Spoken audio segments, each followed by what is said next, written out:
After one of America's most beloved radio voices passed away, his body vanished, only to reappear halfway around the world, thousands of miles from home. The internet says it's true. Welcome to The Internet Says It's True, where every week we learn something that sounds made up but is really true. Part of the WCBE podcast experience. My name is Michael Kent. Welcome back. This is episode 250, and we've got a special announcement. I've got some huge news, something I've been working on behind the scenes for a long time. The very first The Internet Says It's True book is coming out on September 1st, Labor Day. It's packed with more than 50 of the weirdest, most unbelievable but true stories you've heard on the podcast. It's an amazing gift. It's great for, your coffee tables, bathroom reading. Pre-sales are live now. And so go do a pre-sale on Amazon. Let me tell you why.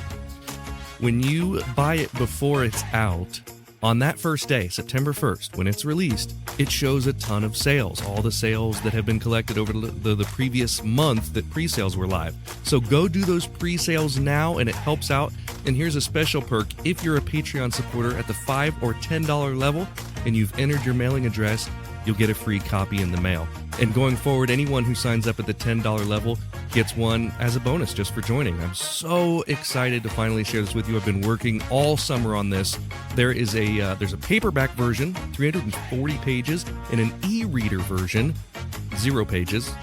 Both are currently available for pre-sale, and both will be officially launched on Labor Day. If you enjoy this podcast every week and you feel like it has value to you, please consider joining my Patreon. It's the best way to show your support of the effort that I put into these stories every week. I really do appreciate all of you who sign up. It's patreon.com/Michael Kent. Super easy to sign up. You can join at any level you're comfortable with, whether it's $5, $10, or just $1. I appreciate that a ton. There's lots of bonuses like the ones I just talked about. Once again, it's patreon.com/Michael Kent. If you don't want to spend the money to get a book, you can get a t-shirt or a mug. I don't know, they're probably about the same price as the book, but it's theinternetsaysetstrue.com. You can get all this stuff. So for those of you who are listening on Patreon, you get 20% off of the merch, meaning the t-shirts and the mugs. So those are available on the website. This week, we're talking about a voice that millions of people grew up with. A voice that became so familiar and so comforting that it was almost like part of the furniture in our homes. There are only a handful of voices in broadcasting that rise to that level. Walter Cronkite, maybe Keith Jackson, and Casey Kasem. For decades, Casey Kasem counted down the biggest songs in America on American Top 40. He read long-distance dedications with the gravitas of a priest and introduced pop hits with a perfectly timed pause. And his voice was everywhere. It was on the radio, and cartoons, commercials, and for a lot of people, it was the sound of the weekend. But when Casey Kasem died in 2014, something unexpected happened. His family didn't just mourn, they fought. And the fight wasn't just about his legacy or his estate, it was about his body, where it was, who had it, and where it was going to be buried. It's one of the strangest stories in the history of celebrity deaths, and it involves secret flights, international shipping, and Howard Stern. Let's get into it. Hello again, and welcome to American Top 40. I'm Casey Kasem, and I'm all set to count down the biggest hits in the USA.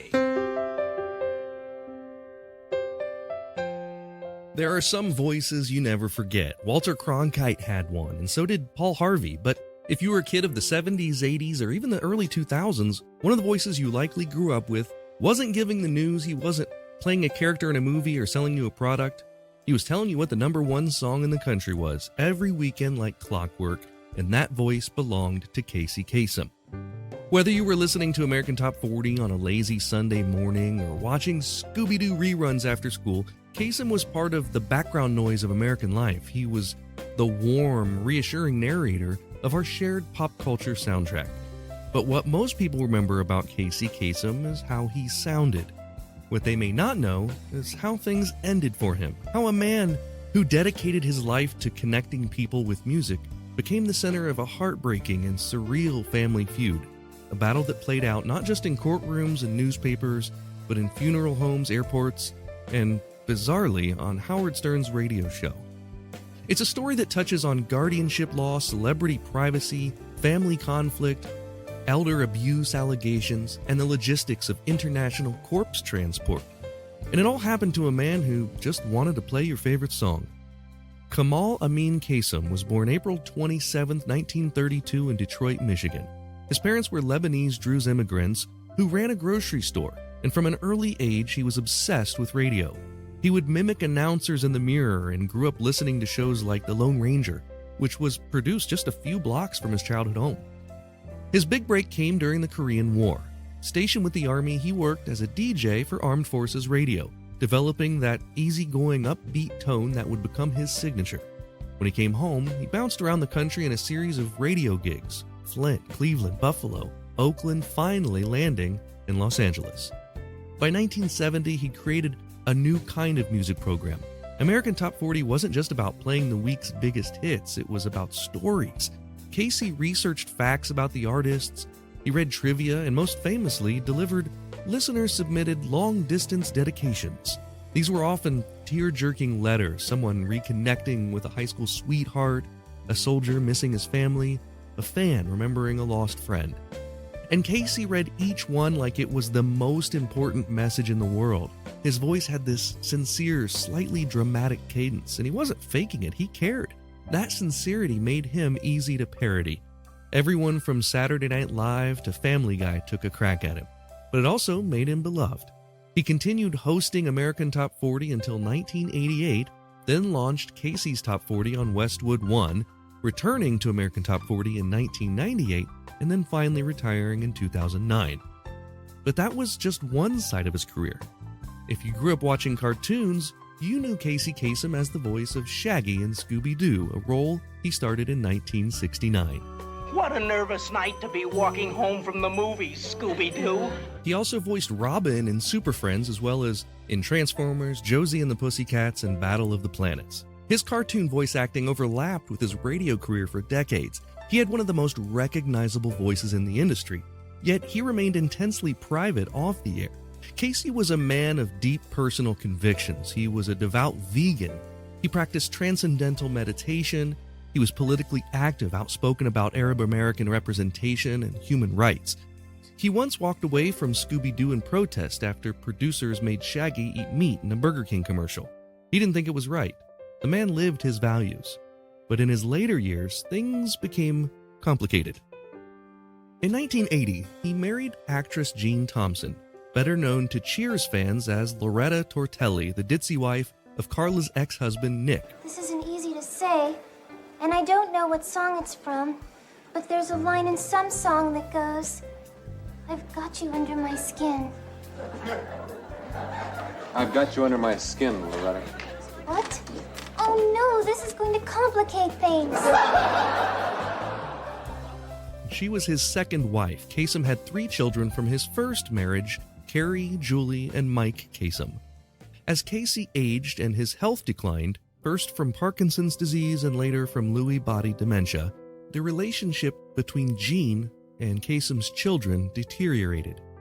According to court filings and interviews, the kids accused Jean of isolating their father, preventing visits, and moving him frequently between care facilities. In 2013, things came to a head. The children claimed they hadn't been allowed to see him in months. Protesters actually gathered outside Casey's Los Angeles home, demanding visitation rights for the children. Carrie Kasem, herself a radio personality, took the lead. She filed for legal conservatorship. Jean fired back, calling it a media stunt. By May 2014, the situation was dire. Jean removed Casey from a Santa Monica care facility and moved him secretly to Washington State. For weeks, his children didn't know where he was. A private investigator hired by Carrie finally found him, bedbound with open pressure sores and a urinary tract infection. Doctors determined he was in rapid decline. Carrie was granted conservatorship just days before his death. Casey Kasem passed away on Father's Day, June 15, 2014, at the age of 82. But the family fight was just beginning. Coming up, Casey's body disappears. He's put on a plane and shipped across the Atlantic, and his kids don't even find out until it's too late. And yes, Howard Stern gets involved. We'll be right back. What if your kid could open a box and step into another century? With History Unboxed, they can. Each month, a new time-traveling adventure arrives at your doorstep, packed with hands-on projects, stories, recipes, and learning has never been more fun. No screens, no boring textbooks, just immersive, age-appropriate fun that makes history stick.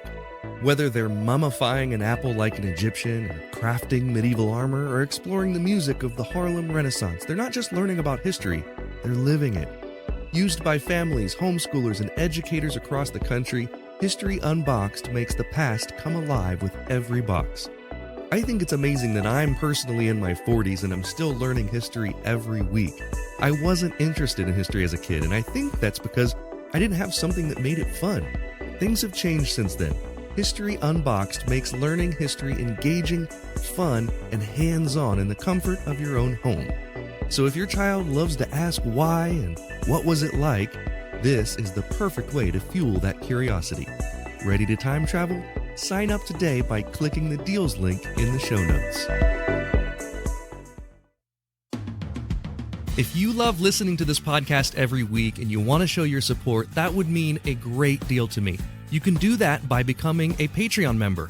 We've got members at all levels, whether you want to pledge $1 a month or $10 a month. Just think about the value that you receive from this show. And if you like the histories and the stories that you learn about or the jokes that you hear, and if you think that they're worth it, consider signing up. For that, you get every episode ad-free and a week early, access to bonuses like the unedited videos of the guest appearances, and 20% off all merchandise. You can sign up today at patreon.com/Michael Kent. That's patreon.com/Michael Kent. After Kasem's death, the plan was simple: a burial in Los Angeles. His children wanted to hold a service and bury him at Forest Lawn Memorial Park, where so many other stars are laid to rest. But Jean still held legal next-of-kin authority, and instead of allowing a funeral, she arranged for his body to be moved. First to Montreal, then ultimately to Norway? Jean Kasem claimed it was what Casey would have wanted, that he had expressed a desire to be buried in Oslo because of his, quote, Norwegian heritage. The problem? He had no Norwegian heritage. He was Lebanese-American, born and raised in Detroit, and had never expressed any public interest in Norway. His children just flat out called it a lie. They suspected it was a delay tactic, an attempt to avoid an autopsy that might prove negligence or even abuse. They filed a wrongful death lawsuit accusing Jean of elder abuse, claiming she refused medical care, removed his feeding tubes prematurely, and isolated him from loved ones. Jean, of course, claimed the opposite, that Carrie had forced unneeded medical treatment on him and wanted him to die in a hospital. In 2015, Jean filed a $250 million countersuit alleging the children had engaged in what she called a, quote, homicidal guardianship scam. Meanwhile, Casey's body was literally on ice. For months, it was stored in a refrigerated vault in Oslo's Vestre Gravlund Cemetery, unburied and unmarked, while courts hashed out the lawsuits. No headstone, no ceremony. That's when Howard Stern, who had long been a vocal critic of Casey Kasem's polished persona, began devoting segments of his show to the Kasem saga. Stern had lampooned Casey Kasem in the past, most famously airing a leaked studio outtake where Casey furiously berated producers for segueing from a sad dog dedication to an up-tempo record. I'm not going to share that here. This podcast isn't meant to poke fun at Casey Kasem, but you may know the quote, "This is ponderous, man, ponderous." But now, even Stern was outraged. This guy gave his life to broadcasting, he said, and now his body is being stored like a side of beef. Stern called Jean's behavior insane and cruel, publicly accusing her of preventing closure for Casey Kasem's kids. Other media piled on. CNN, The Hollywood Reporter, and TMZ all ran stories. A judge in Norway finally approved burial in December 2014, 6 months after Casey Kasem's death. He was buried in an unmarked grave in a cemetery where, again, he had no known connection. His children were not invited. And just when you thought it couldn't get messier, it did. In 2018, a private investigator named Logan Clark, who had previously worked on behalf of the Kasem children, went public with more disturbing claims. He alleged that Jean had denied Casey pain medication in his final days, that she'd let him develop sepsis from untreated bed sores, that she moved him not for love but to keep him away from prying eyes. No criminal charges were ever filed. In 2019, the court dismissed the wrongful death case, ruling there wasn't enough evidence to proceed. But public sentiment had shifted. Carrie Kasem used the attention to launch the Kasem Cares Foundation, which advocates for elder abuse prevention and legal reforms around adult conservatorship. In 2016, California passed Kasem's Law, giving adult children the right to petition courts for visitation when they're being blocked by a legal guardian. Casey's story helped catalyze a legal movement, a call to re-examine how we handle guardianship, inheritance, and the rights of dying adults. It's a legacy he never intended, but one that's very much in line with who he was. Because for all the strange twists and public feuds, Casey Kasem's life was about communication, bringing people together, finding the thread that connected one person in Tulsa with another in San Diego and making them feel seen. He signed off every show the same way: keep your feet on the ground and keep reaching for the stars. The end of his story was tragic, surreal, full of conflict, but what he gave us in life, that sense of voice, sincerity, and storytelling, remains. And the internet says it's true.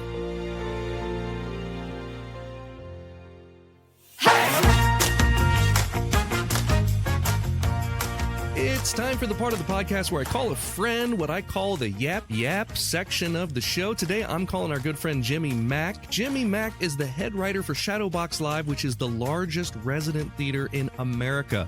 He's had plays produced in New York, LA, and Hong Kong, and is the author of the book Daddies Shouldn't Break Dance. Good to see you, man. You just got back from It is great to see you, Michael. How you doing? I'm so happy that you made time for me, because you just got off a world tour. Yeah. We did we went to 6 countries and visited 19 cities in a span of 2 weeks, and I just got back, and it was quite a trip. That's pretty awesome. You went to a lot of places that I would love to go. Some of them I have been, and I followed along the whole way on your socials. So. Oh, awesome. Yeah, it looked like a lot of fun.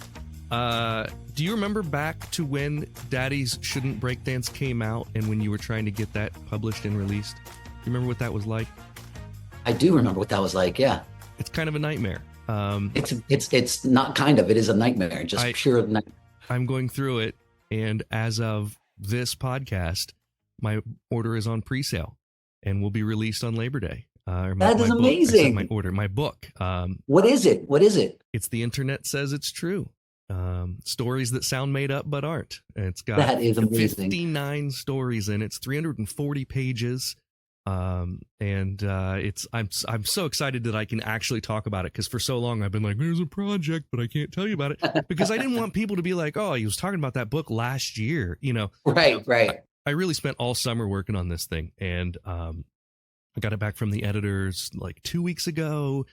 Typesetters I got back yesterday. The ebook is being typeset like today, finishing up today from the typesetter. And it's already on Amazon for pre-sale, man. It's already there. Congratulations. That is huge. I will absolutely get a copy. Yeah, dude. I'll get you one. It's and if it's okay with you, I'm gonna sign it though, if that's okay with you. It's fine. Okay. Please sign it as Moondoggy, or perhaps sign it as one of the other many inside joke characters that we have. What was the one that was what was the one that had to do with a state and I can't remember the joke. It was from a video that we did with the late great Jim Ganal. It was that whole video series where it was like Athens. Oh, that's Beowulf. right. I told you that I thought your name was made up, because I thought my dad told me that performers always used the first name from someone from the Bible, and their second name was where they went to college. So I thought that was why your name was Michael Kent. Yeah. And then I told you my name was Beowulf Athens. And then you had to remind me that Beowulf was not in the Bible. That's just good writing. That's just good writing from more than 10 years ago. That's probably 15 years ago that we did that sketch. Yeah, I know. I'll have to find that clip and put it up on Patreon.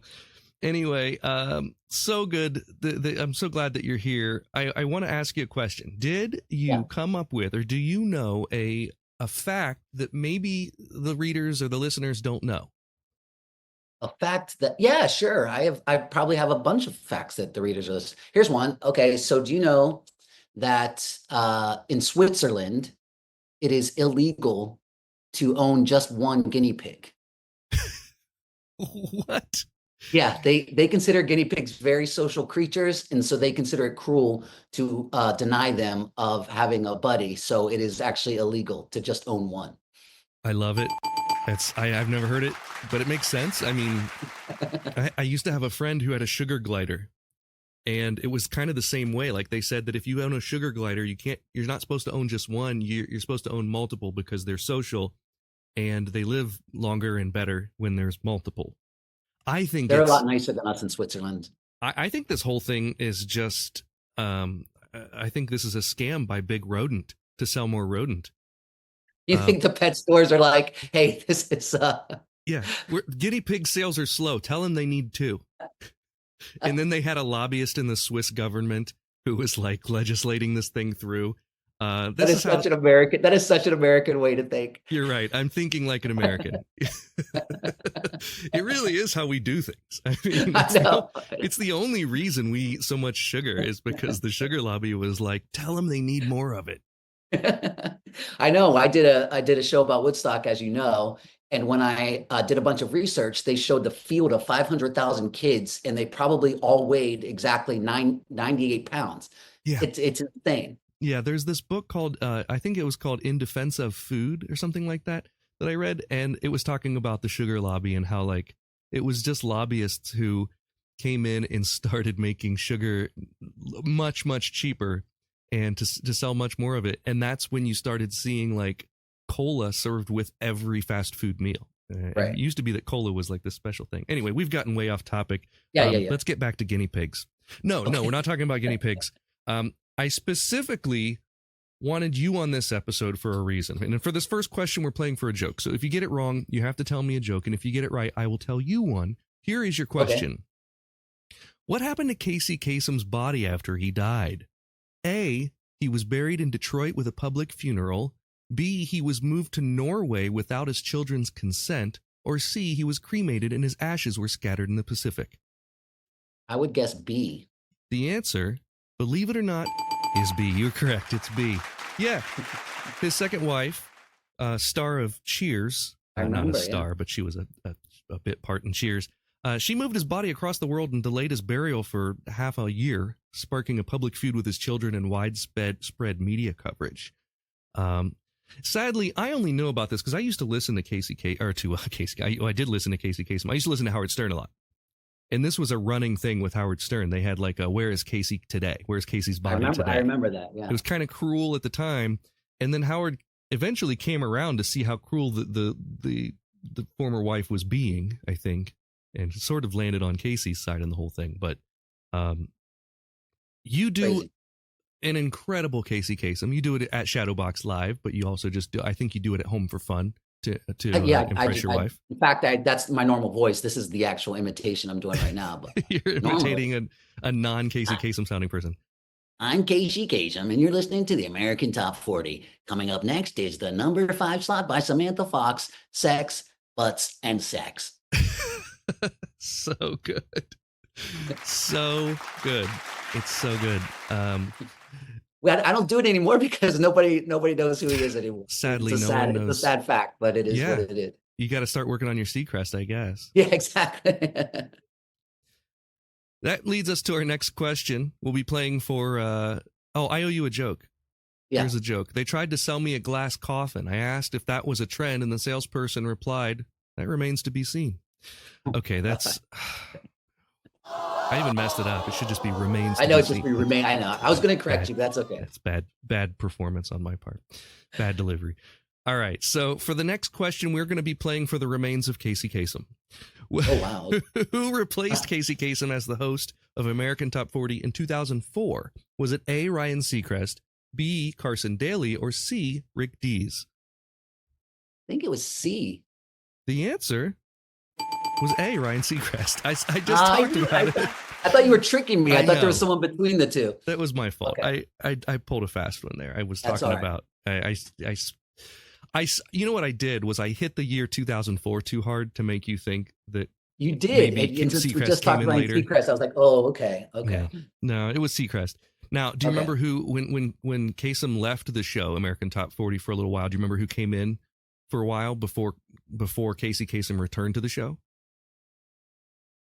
It was another No. very well-known radio personality with an interesting name. Do you remember Shadow Stevens? Do you remember Shadow Stevens? Oh my God, I do remember. I would have never remembered unless you said it, but I absolutely remember Shadow Stevens. Yeah, I thought in my memory it was Casey, then Shadow, then Seacrest. I didn't remember that Casey left the show for 10 years and came back, 88 to 98, I think. So for the next question, so sadly, you will not be getting the remains of Casey Kasem. So they're going to, those will remain safely in an unmarked grave in Norway. In Norway. Right? Jeez. You know what's neat about this whole story, and something that I didn't know until I researched it? His daughter, Carrie, who's also a radio personality, used sort of this whole story and this whole ordeal, this saga, to start a benefit, a fundraiser and an organization to help protect against elder abuse and children's rights to be able to see their parents when they're infirm. So, because it's a thing that happens a lot, I think, is that, you know, the old guy gets remarried to the new wife who doesn't get along with the kids, and there's a whole struggle there. And so they helped, this story helped really prevent against that, at least in California. For this question, we're going to play for a sticker. They're 3 inches, they're square, and they're sticky. Love it. What cartoon character did Casey Kasem refuse to voice once he found out the character was eating meat? Was it A, Bugs Bunny, B, Shaggy, or C, Scooby-Doo? B, Shaggy. The answer is B, Shaggy. We did talk about this briefly. Love it. In the episode, Kasem was a strict vegetarian, vegan actually, and quit voicing Shaggy in the 90s because it wasn't even on the show. The character of Shaggy was eating meat in like a Burger King commercial. Oh wow! Yeah, and it wasn't even on the show. But he later returned because they agreed to actually make Shaggy a vegetarian. So the Scooby snacks there was zero meat in those things. I guess the Scooby snacks were not made of horses. Okay, good to know. Which my wife will be very happy to hear. That's a good point. I wonder what the Scooby snacks were. Vegan Scooby snacks. I guess, yeah. I feel like if anyone ever the only reason that people know the phrase Scooby snacks now is probably there's like a strain of weed named Scooby snacks in the dispensary. I would hope so, you know. You know, it's funny. Like I felt like doing this episode, my voice naturally fell into a Casey Kasem sort of rhythm, and I feel like you just did that in your I would hope so. Like maybe it's just that your voice is already naturally has that timbre to it. Maybe, yeah. For question 4, Jimmy, we're going to play for an advanced copy of the new book, which is on pre-sale now. Doesn't come out till Labor Day, which is September 1st. But I'll get you a copy in advance. I might even throw an autograph in there to put like where you'll sign under my name, or maybe. Well, would you mind signing my name? I'll sign your name. Okay, to save you the trouble. What's the maximum number of songs ever charted simultaneously by one artist on the Billboard Top 100, Hot 100? Boy. Okay. So this is simultaneous songs on the chart out of 100 songs, simultaneous songs. Is it A, 12 songs, B, 20, or C, 37? And I'll give you a hint. It happened this year. What? Yeah. Now we're thinking about who's hot. Who? I mean, the year's only half over. I'm still going to go with A, and I'm probably 12. Yeah. The answer is C, 37 songs. You'd never guess it. I wouldn't have. No, I have no idea who. Some people are listening and thinking that we're idiots for not knowing it. It's Morgan Wallen. In May of this year, Morgan Wallen had 37 songs in the top 100. That's crazy. I don't even know if I can name one Morgan Wallen song. I know. Don't come at me. I know, listeners. I know. I'm just not a fan of. No, I'm country. a huge Morgan. What was it, Wallen? I'm a huge fan. So I'm surprised I didn't get that. I'm a huge Morgan Mahler fan. If I don't get an advance copy, you'll just send it to me when it arrives. Is that what you're telling me? I don't know what I'm going to do. You're going to get a copy. It'll be fine. Okay. I want to do a book launch event, and I was thinking about Upfront, or what's it called? Is it not called Upfront anymore? Oh, it's still up front. Oh, Yeah. okay. Up front. I was thinking about doing up front for that. That would be great. And doing like everyone who comes gets a book. Like that's part of your admission. That would be I was thinking amazing. about that, but I don't know. I want to make sure that happens after Labor Day. Like once we already, books are easy to get and I know how long it's going to take me to get them. So my main goal is that I want people to be able to have these to be able to give for Christmas gifts, because this is a book that's designed to be a gift. I mean, this is a great gift book, you know, like, hey, these are some interesting stories. So, oh, by the way, that's how mine was. It was just a series of vignettes. It was like, everyone said it was perfect for the bathroom. And I took that as a compliment. Yeah, absolutely. This is meant to be a bathroom reader because each story is like 2 to 3 pages long and it's perfect. So for me, that's, 8 to 10 stories during an average trip, and the audience knows way too much about me. Previous records on the Hot 100 were held by Taylor Swift. That was 32 songs. Playboy that was going to be my next guest. Yeah, that one would make sense.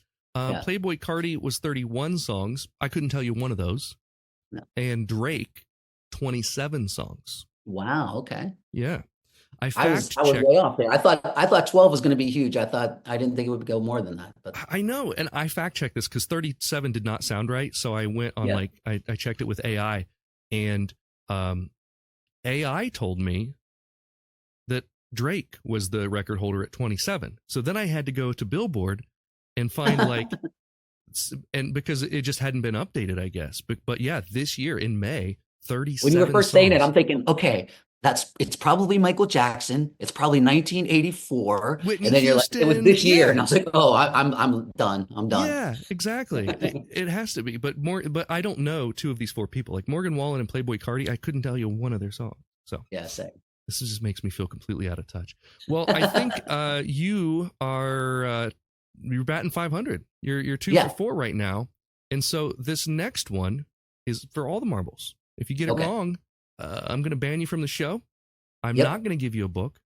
Okay. And in fact, I'm going to somehow steal a copy of yours. Wow. I don't know how that's going to happen. I'm going to have to, I don't know. I'll get with Lydia. I'll be like, hey, sneak me out. Do you have a box of books at home? I don't. I need to get some more. I have like 1 book at home right now. I wrote a book when I was 21. It was a group book. 10 authors, all motivational speakers. I was 21. I wanted to be a motivational speaker. And I wrote a chapter, and this book is very cringe. It's called How to Achieve Unlimited Success, Strategies for Creating Extraordinary Results. Oh, that's the name. That's a lofty title. You can't find it anywhere, but I have 20 boxes of them on the other side of this room in the basement over here. Oh my gosh. I was wondering, it's not even an acronym, right? I was trying to, when you went too fast to see if I could make an acronym out of it. Sounds like it should have been, but it's not. It's just like they took every lofty word. This was in a world before AI. They wrote that title. Yes, it's how to achieve. You couldn't even just do chicken soup for the magician's soul. Like that would have been a little It's not easier. even about magic. I wasn't even a professional magician in 2001. I was writing about the Ohio State marching band in this book. And how hard the season was on us as a college student where daddy was paying for my education. It was a hard life, Jimmy. I was achieving extraordinary results. Clearly. Unlimited success, it says. How to achieve unlimited success. Now everyone's going to want this book. I have them. I need to put a price on these that are like way too high because it's embarrassing. Did you sell any advanced copies of that? What's that? Did you sell any advanced copies of that? I didn't even sell any non-advanced copies of that. I didn't sell any post-release copies of it. The only time I ever sold any was I did a performance at. So this was I never had a motivational speech. I've never done one. I've talked to like junior achievement and stuff, but it wasn't like a normal speech. Yeah. But I opened for a speaker who was also in the book. This was a long time ago, and I sold a ton of books at that thing. That was the only time I ever sold any. The rest of them are just in those boxes over there. You were like, I'm not a motivational speaker, but I'm motivated to be one, and that was good enough at the time. Yeah, I'm a motivational speaker. I'm aspirational motivational speaker. Which is better than a motivational aspirational speaker. Very true. Very true. But okay, so here's your question. Okay. If you, Jimmy Mak, could pick any celebrity to record your outgoing voicemail message, who would it be and why? Do they have to be alive? No, living or dead. I would probably do Groucho Marx just because I think he gets me, even though he's not around, I think he gets me. Yeah. And would people recognize Groucho Marx's voice? What do you think? Probably not anymore. No. No, I think people maybe my age and older would, maybe younger than me, they wouldn't. I don't even know if I heard it out of context without saying like one of his famous like one-liners, I'm not sure I would recognize it as his voice. But it would be pretty awesome just to say that Groucho Marx, recorded your voicemail message. And then probably if I couldn't get him, if he was too busy in the afterlife, then I'd probably go right for Casey Kasem, since he and I have such a No Bill Curtis. No. Myron Cope. I don't know if you know Myron Cope. He was a sports announcer. My wife always says yoy and double yoy when we're watching the Steelers. Yeah. I'm Myron Cope. If you're listening and you're not familiar, if you ever watch a Steelers game and you see the towels, the terrible towels, the yellow towels, that's a Myron Cope thing. He started the whole thing. So that's his legacy. So, well, it has been a pleasure. Your answer, by the way, was correct. Both of those would be great voicemail messages. What's going on at Shadowbox right now? What can people see? Oh, they can see right now we have an original musical, not written by me, actually, written by two of our younger writers, Ash Davis and Zach Tarantelli, and it's a great musical. It's called Millennium, a 2000s musical. Cool. So it's all 2000s music. It's got a wonderful little storyline to go with it. And then on Saturday nights, we're doing a sketch comedy music show called Kiss and Tell, and I'm in a lot of that show. Are you kissing or telling in the show? I'm mostly telling. I think my kissing days at Shadowbox are over. We'll leave that to the young kids. Awesome. Yeah. So good to see you, man. I appreciate you coming on. You too, man. Always. That's all for this week. Thank you so much to my friend Jimmy Mak for being my guest. Here's the voice of Casey Kasem's great-grandnephew. Thank you for listening to The Internet Says It's True. To listen to episodes ad-free and a week early, support us on Patreon. You can do that at patreon.com/Michael Kent. If you learned something just now that you didn't already know, go to the Apple Podcast app and leave us a review with 5 stars and a few words. That helps us a ton, because that's how the algorithm works. I don't know what an algorithm is, but just do it. See you next week for a brand new episode of The Internet Says It's True! The Internet Says It's True would like to thank the Patreon subscribers whose monthly contributions help to make this show possible. Sean Brown, Joshua Endress, Dallas Ray, Bryce Swanson, Eugene Anderson, Jim and Joanne Martin, Mitch and Andrew Joseph Kemplin, and the show's official Emperor, Kick Track. The show is written and produced by me, Michael Kent. The theme song is by Finite Music Forge, and all audio clips in this episode are used for education and commentary and used under Fair Use Title 17 USC Section 107. You can listen to past episodes by searching for The Internet Says It's True wherever you get your podcasts, and you can see bonus content at patreon.com/Michael Kent.